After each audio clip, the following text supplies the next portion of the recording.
You think dominance means raising your voice. It doesn't. You think it means being aggressive. It doesn't. You think it means controlling others. It doesn't.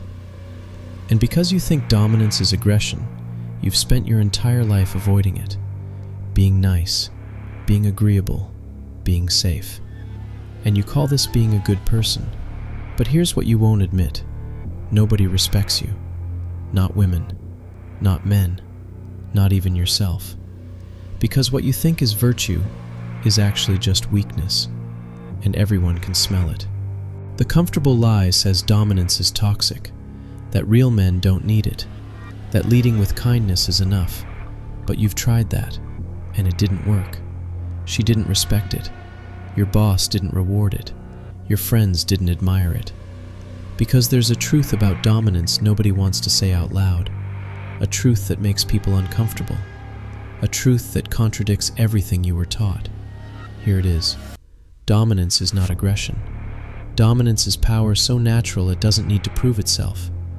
And the reason you don't have it isn't because you're too good for it. It's because you're too weak to access it. Today we destroy the confusion. We separate real dominance from fake aggression. We examine what actual power looks like. And we reveal why most men have neither. This is Nietzsche's truth about hierarchy and strength, and it will completely invert how you see every interaction you have. Let me show you what you think dominance is. The guy at the bar who's loud, talking over everyone, making sure he's the center of attention, chest puffed out, aggressive posture, getting in people's faces. You look at him and think that's dominance. It's not. That's insecurity performing dominance. That's a weak man wearing a costume. Watch what happens when someone actually challenges him. He escalates, gets louder, more aggressive, maybe even violent. Why? Because his entire identity is built on the performance. Challenge the performance, and you challenge his existence. So he has to react, has to defend, has to prove he's dominant. But real dominance doesn't prove. It exists. The truly dominant man in that bar, he's the one you didn't notice, sitting quietly, calm, relaxed, speaking when he chooses, silent when he chooses, not seeking attention, not avoiding it either, just existing in his own frame, completely comfortable. And when someone tries him, he doesn't escalate. He doesn't need to. One look, one sentence, delivered with complete calm, and it's over. Not because he threatened, but because everyone in the room felt his power, felt that he doesn't need to prove anything. And that's what real dominance is. It's not loud, it's not aggressive, it's not reactive. It's the calm certainty of a man who knows exactly who he is and doesn't need your validation to exist. Here's the confusion that's destroying you. You think dominance and aggression are the same thing. So when culture says don't be aggressive, you hear, don't be dominant, and you comply. You become soft, agreeable, non-threatening, safe, and you think you're evolved, mature, enlightened. But you're not. You're just neutered, and everyone knows it. Aggression is weakness. Let me say that again. Aggression is weakness. When a man is aggressive, what's he saying? I'm so insecure in my power that I need to constantly display it. I'm so afraid you won't respect me that I need to force you to. I'm so uncertain of my position that I need to keep defending it. Aggression is reactive. It's emotional. It's desperate. It's the behavior of a man who doesn't actually have power, who's compensating, who's performing. The aggressive man needs the fight, because the fight is the only place he feels powerful. Take away the fight, and what's left? Nothing. Just a scared man playing tough. But dominance? Dominance is proactive. It's calm. It's certain. It's the behavior of a man who has power and knows it. The dominant man doesn't need the fight. He can fight if necessary, but he doesn't need to. His power exists whether you acknowledge it or not, whether you challenge it or not, whether you see it or not. And that's the difference. The aggressive man's power depends on your reaction. The dominant man's power exists independent of you. Let me show you this in relationships. You're on a date. She tests you, says something to see how you'll react. The aggressive man gets defensive, raises his voice, maybe insults her back, tries to regain control through force. She's turned off immediately, not because aggression is wrong, but because aggression revealed weakness, revealed that her test worked, revealed that he's not actually in control. He's reactive, controllable, weak. The nice guy? He laughs nervously, agrees with her, tries to diffuse the situation, makes a joke at his own expense, anything to avoid conflict. She's even more turned off, because his niceness revealed the same thing, weakness, just a different flavor. He's so afraid of losing her approval that he'll sacrifice his dignity to keep it. Also reactive, also controllable, also weak. But the dominant man? He pauses, looks at her, slight smile, maybe raises an eyebrow, and says something completely calm, not defensive, not aggressive, just truth delivered with absolute certainty. And what happens? She feels it. That unshakable frame, that complete comfort in himself, that lack of need for her approval. And something in her responds. Because women aren't attracted to aggression, they're repelled by it. And they're not attracted to niceness, they're bored by it. They're attracted to dominance, to calm power, to a man who exists independently of her opinion. And you can't fake that. You can't perform it. Because the moment you're trying to be dominant, you're not. You're just aggressive with better marketing. Let me show you this at work. There's a meeting. Your boss asks who wants to lead the project. The aggressive guy jumps in immediately, talks over others, dominates the conversation, makes sure everyone knows he's capable, tries to control the room through volume and certainty. And maybe he gets the project, but nobody respects him. They resent him. They comply because they have to, not because they want to. He didn't earn leadership. He seized it through force. The nice guy? He waits, hopes someone notices his quiet competence, doesn't want to seem too eager, too aggressive, too much. So he stays silent, and he's completely overlooked, invisible. And later he complains that hard work doesn't pay off, that politics matter more than merit. But that's not true. What matters is dominance, and he has none. But the dominant man? He doesn't jump, doesn't wait either. He speaks when he's ready, calmly, clearly, lays out his vision, doesn't ask if he can lead, doesn't demand to lead, just communicates leadership as a fact, as something already true. And everyone in the room feels it. This is the guy.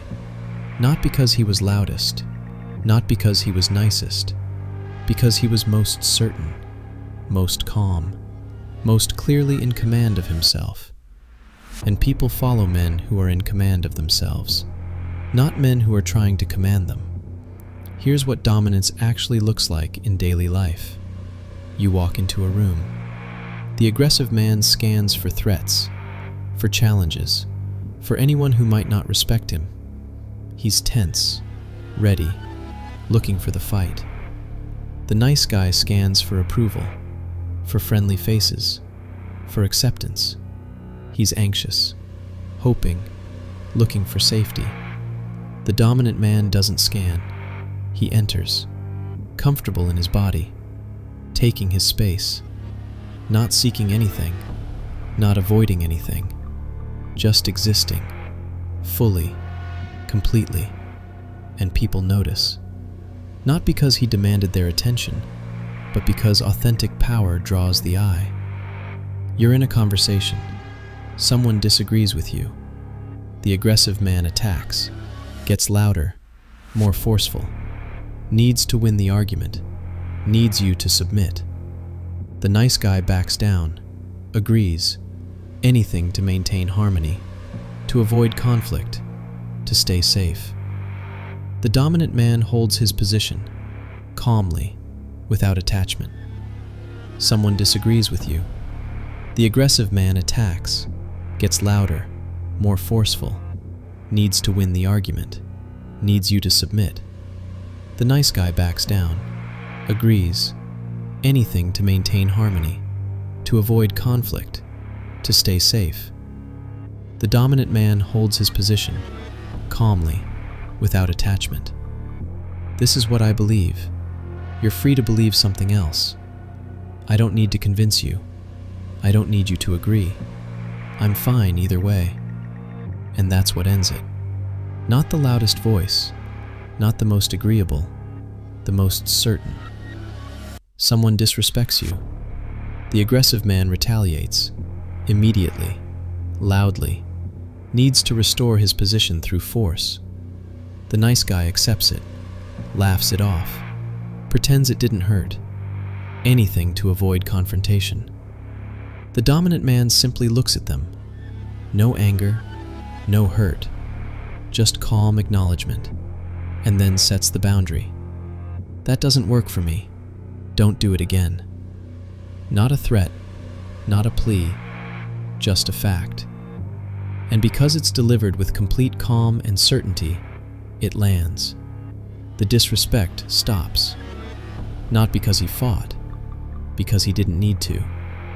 Weakness, just a different flavor.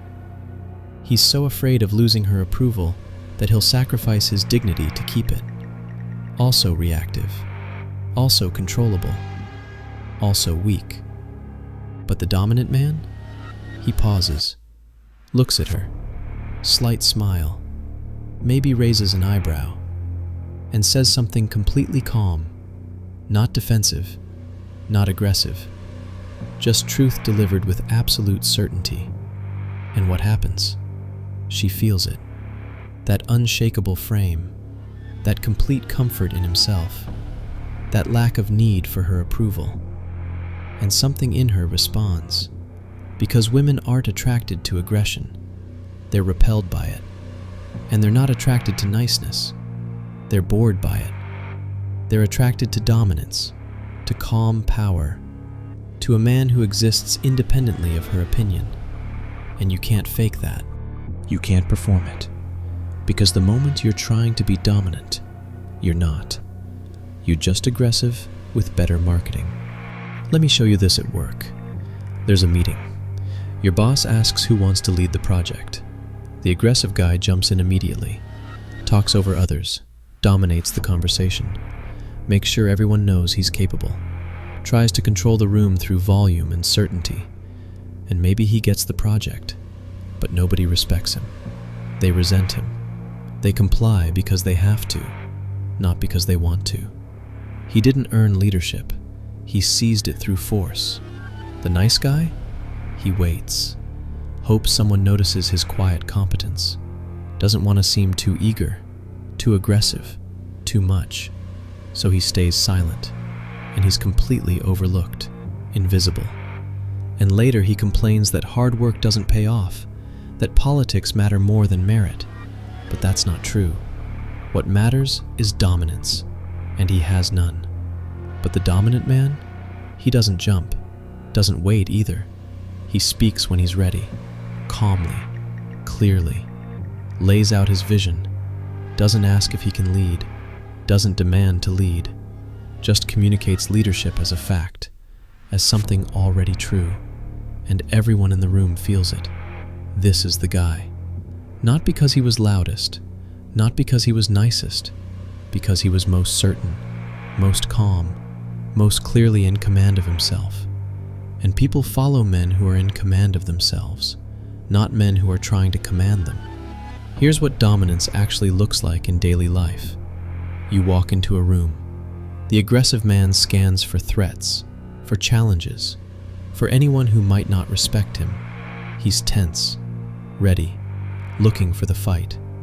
The nice guy scans for approval, for friendly faces, for acceptance. He's anxious, hoping, looking for safety.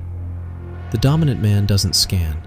He enters, comfortable in his body, taking his space, not seeking anything, not avoiding anything, just existing, fully, completely. And people notice, not because he demanded their attention, but because authentic power draws the eye. You're in a conversation. Here's why you can't access this.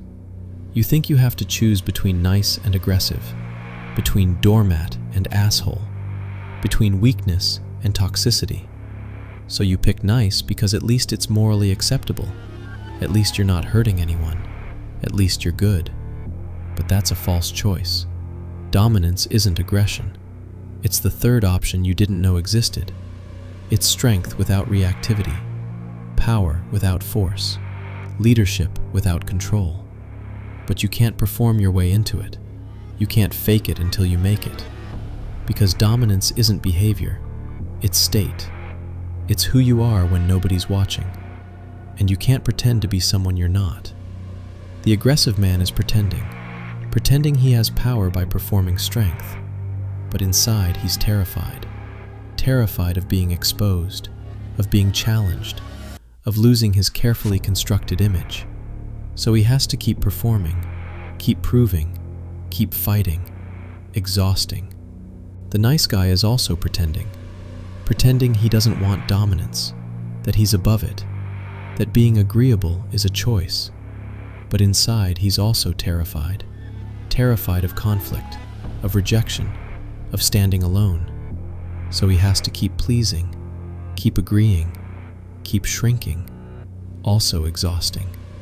But the dominant man isn't pretending. He's just being powerful, being certain, being himself. And it's not exhausting, it's effortless, because he's not performing for you. He's not seeking your approval. He's not trying to control your perception. He just is. And that's what you're missing.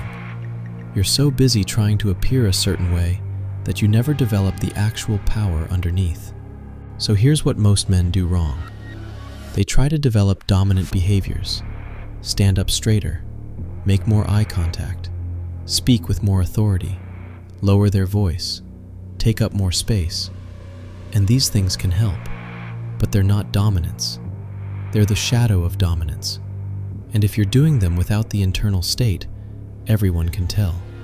It's a costume, and costumes are transparent.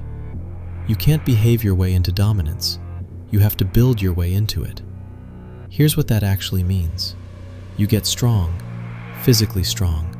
You lift, you train, you make your body capable, not to intimidate others, but because a strong body creates a strong mind, because you can't feel powerful if you're physically weak, because dominance starts with dominance over yourself, over your body, over your impulses, over your comfort. You develop competence, real competence.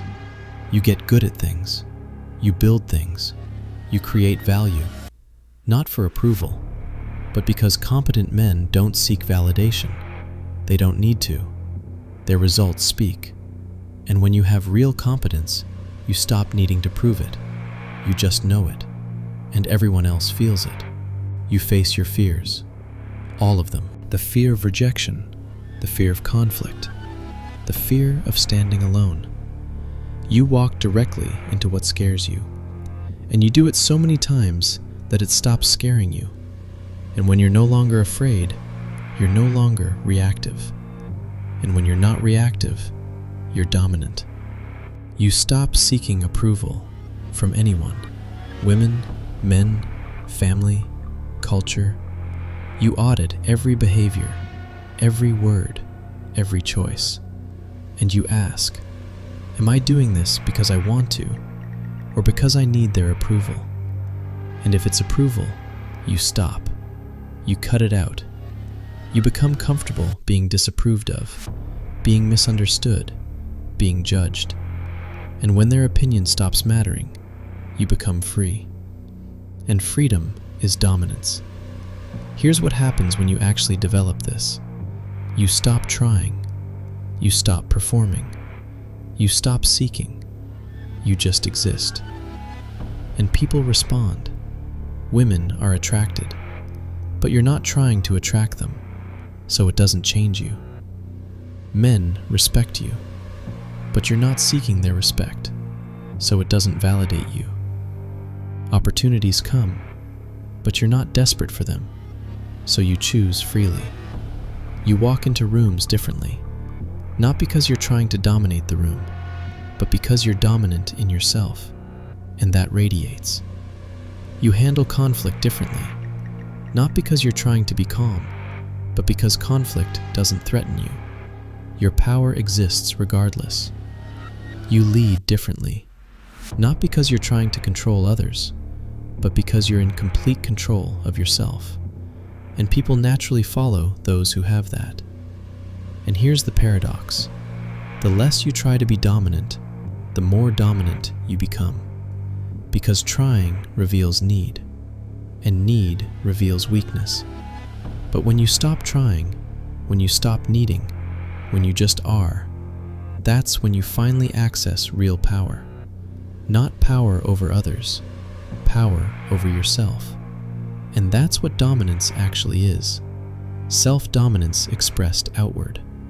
Nietzsche understood this. He talked about the master versus the slave. The master doesn't think about his power. He doesn't question it. He doesn't justify it. He simply has it. It's as natural as breathing. The master acts, creates, decides, leads, not because he's trying to dominate, but because domination is his nature, like a lion. The lion doesn't try to be dominant. The lion just is, and everything around the lion responds to that. The slave? The slave is obsessed with the master's power, resents it, envies it, tries to tear it down through moral condemnation, calls the master's strength toxic, calls his certainty arrogance, calls his leadership control. Because the slave can't access real power, so he tries to make power itself evil, tries to convince everyone that dominance is wrong, that aggression and dominance are the same, that nice is better than strong, and weak men believe him because it's comfortable, because it means their weakness is actually virtue. But it's a lie, and deep down, you know it's a lie, because you've watched dominant men your entire life, and you've seen how the world responds to them, with respect, with attraction, with opportunity.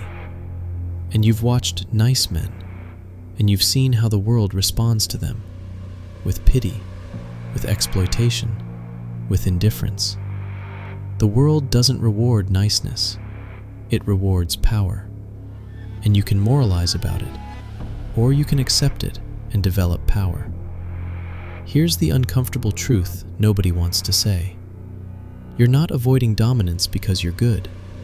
You're avoiding it because you're afraid. Afraid of conflict. Afraid of standing alone.